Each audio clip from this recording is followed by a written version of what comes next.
बिस्मिल्लाहिर्रहमानिर्रहीम। अस्सलाम वालेकुम दोस्तों, उम्मीद करता हूँ आप बिल्कुल ठीक ठाक होंगे। दोस्तों आज है 20 मई सन 2022 और दिन है जुमा का। आप तमाम दोस्तों को हमारी तरफ से जुमा मुबारक हो। अल्लाह ताला आपकी तमाम नेक ख्वाहिशात, नेक तमन्नाएँ, नेक दुआएँ जो हैं वो इस जुमा की बाबरकत से पूरा करे।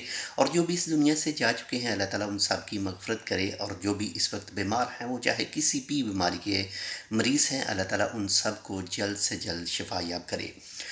तो अभी हाल ही में जो न्यूज़ में आप देख रहे हैं, सुन रहे हैं, जो पाकिस्तान ने कुछ चीज़ों के ऊपर जो पाबंदी लगाई है, यानी दरामदात के ऊपर जो पाबंदी लगाई है, जिनमें मोबाइल वगैरह, कुछ कॉस्मेटिक्स हैं, कुछ इसके अलावा कुछ आइसक्रीम वगैरह, कुछ दूसरी चीज़ें हैं। लेकिन ये चीज़ पाकिस्तान को बहुत पहले सोचनी चाहिए थी।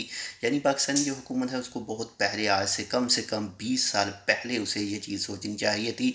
अगर ऐसा 20 साल पहले सोचते तो जो ये मौजूदा हालात हैं, मेरे ख़्याल में ये मौजूदा हालात इस तरह के नहीं होते। अगर ये तमाम चीज़ों के ऊपर पाबंदी आज से 20 साल पहले लगाई जाती और मेहनत करके ये तमाम चीज़ें अपने मुल्क में तैयार की जाती, अपने मुल्क में प्लांट लगाए जाते और ये सब चीज़ें अपने मुल्क में बनाई जाती और ख़ुद कफ़ील होते इन तमाम चीज़ों में।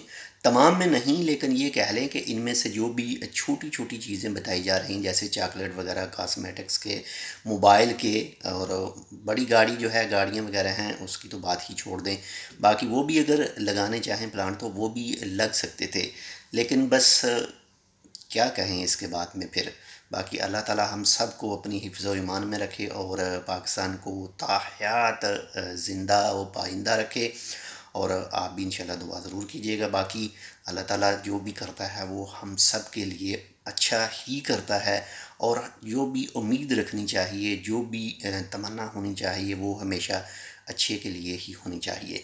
तो इंशाल्लाह मिलते हैं आपसे दूसरी अपडेट के साथ। अगर आप अभी तक भी सो रहे हैं और बिस्तर से नहीं उठे हैं तो जल्दी से जुम्मा की तैयारी कर लीजिए और हमारे हक़ में भी दुआ ज़रूर कीजिएगा। बाकी मैं भी आपके हक़ में नमाज जुम्मा अदा करके दुआ ज़रूर करूँगा।